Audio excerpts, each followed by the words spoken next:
Okay. Question number 4. We can see that the expression that is provided to us is 25 x square divided by 5x to the power of minus 4. We cannot solve until and unless we make this power positive, because we cannot solve the negative power. So we should simplify this negative power as positive first. Also 25 by 5 can be simplified as 5, because 25 divided by 5 is always 5. And x to the power of 2 times by x to the power of positive 4. I change this divide into multiply so that I can make this x to the power minus 4 as positive. Now the bases are same, that are x and x. So once bases are same, power can be added up. So I can write my expression as 5x to the power of 2 plus 4.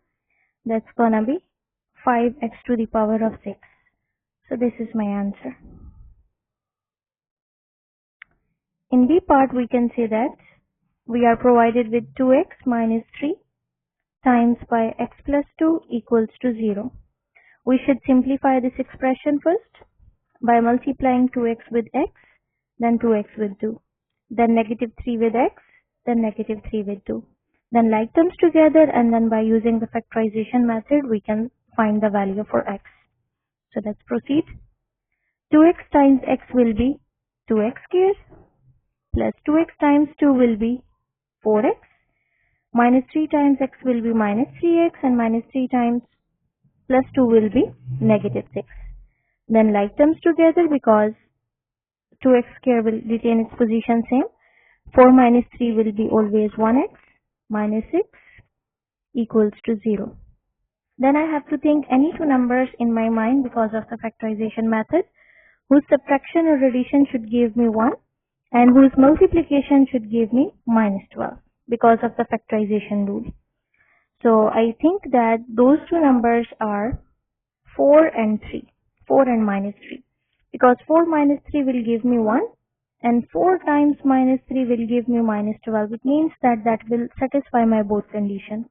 So I can break down this positive 1 into the pair of 4x minus 3x. And this negative 6 will retain its position same. Then I create two pairs. This is my first pair. This is my second pair. From the first pair, I can take 2x common. And inside the parentheses, I left with x plus 2. From the second pair, I can take 3 common. And inside the parentheses, I left with x plus 2 equals to 0. Then I can combine this 2x with negative 3. So 2x minus 3. And the other factor, that is x plus 2, they both are same. So they will be written once. X plus 2 equals to 0. Now I left with two pairs of factors that are basically 2x minus 3 and x plus 2. So I can write here. They are 2x minus 3 equals to 0. One time I will make it as equals to 0. And second time I will make the second pair as 0. X plus 2 equals to 0. So once I took a first pair as equals to 0, I can write it as 2x equals to 3, because this negative 3 will move on to the other side and will make itself positive. And 2x equals to 3, I need to find out x. So dividing by 2 on both sides, this 2 and this 2 cancel, and I left with x equals to 3 over 2 as my first answer. Second one is x equals to negative 2, because here 2 was added. Once it moves over here, it will become negative, because reverse operation of addition is subtraction. So I have two answers for x. One of them is 3 over 2 and other is x minus 2. They are asking me two answers here. So first is 3 over 2 and second is negative 2. Question number 5. Find the fraction which is exactly half between 5 over 9 and 8 over 9. So we can see that here the fractions and the denominators are same, that are 9 and 9. And we are provided with the different numerator, that is 5 and 8.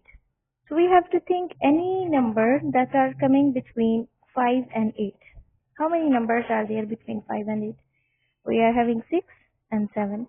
And between them we are having the denominator is same for this and this. So we should also write 6 over 9 and 7 over 9. Denominator shouldn't change. So what is the fraction? That is exactly half. That is 6 over 9. So it's gonna be 6 over 9. Estimate the value for root of 5000. This is the A part actually. In B part we can see that find out the value of root of 5000 and give your answer up to one significant figure. You must need to use the calculator for it. Root of 5000. Root of 5000 on the calculator is showing me 70.71067811187. You can also confirm with your calculator because they said that I should approximate it to one significant figure. One significant figure means after the decimal, whatever the number is there, I should round it by using the rounding rule of it.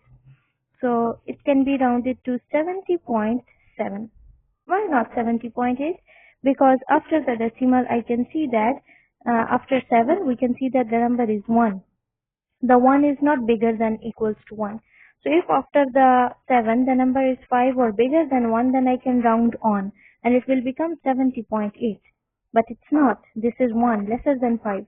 So once the number is less than 5, I will round off, not round on. So it will become 70.7. So it should be 70.7. Okay, C part. 3 to the power of 0 times by 4 to the power of 3 over 2. We know that any number having the power 0 is always 1 times by 4 to the power of 3 over 2. So I will write 4 as any number whose power 2 gives me 4. So firstly 3 raised to the power 0 is always 1 times by 4 can be written as 2 to the power of 2 and whole power is 3 over 2. I can simplify it as 1 times 2 to the power of 2 times by 3 over 2. Because once we have two powers, one power inside, other power outside, we can multiply them together. Okay, 1 times this 2 and this 2 can cancel because they are reciprocal of each other. And I left with 2 to the power of 3. 1 times 2 to the power of 3 means 2 times 2 times 2 because 2 to the power 3 means the number 2 is multiplied with itself 3 times. That's gonna be 8. Yeah. So 1 times 8 is 8. So its answer will be 8. Question number 6. What is the answer of 17 to the power of 0? Any number having power 0, answer is always 1. 4 to the power of 5 over 2. 4 can be written as 2 to the power of 2 and overall power is 5 over 2. Once we have two powers, they will multiply with each other.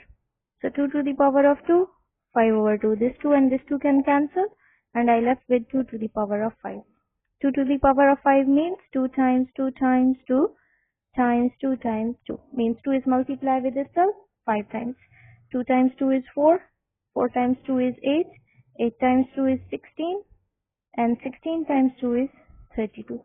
So our answer will be 32. Next number is 0.2 have to the power of minus 2. 0.2 raised to the power of minus 2.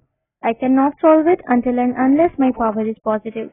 So took a reciprocal 1 over 0.2 whole to the power of 2 because I need to make a power positive.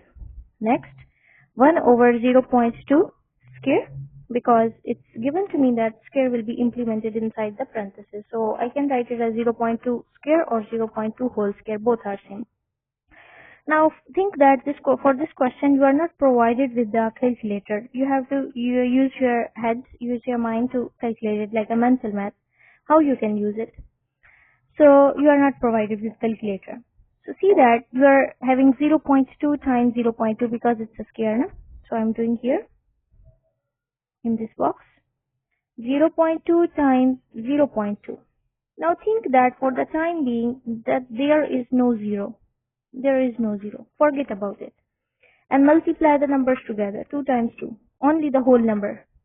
Multiply only whole numbers together. 2 times 2 is how much? 2 times 2 is 4. Now think that, now contribute the decimal back. After the decimal, how many digits? 1 digit. After the decimal, how many digits? 1 digit. So 1 digit here, 1 digit here. Total how many digits you have? 2 digits. 1 here, 1 here. So 2 digits. Now move your decimal 2 units back because your decimal is here at the end. Once you are multiplying the whole numbers, decimal is always at the end. Move your decimal 2 units back. 1, 2. So here is your decimal now.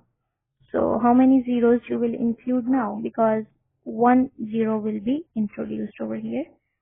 So answer will be 0.04. So 0.04 will be your answer.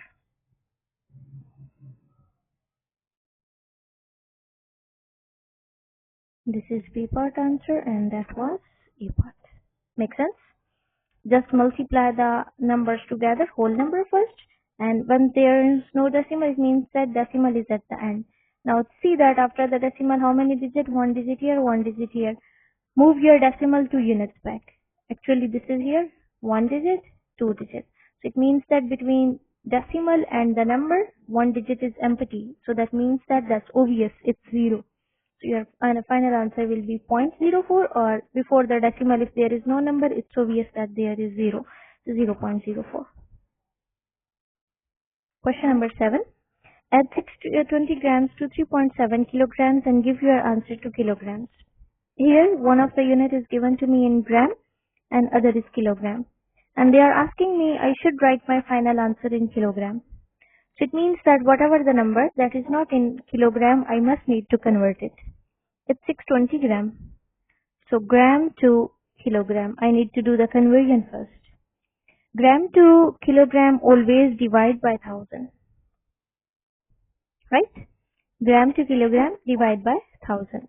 So it's gonna be 620 divided by 1000. That's gonna be, I can do it, 620 divided by 1000. 620 divided by 1000. 0.62.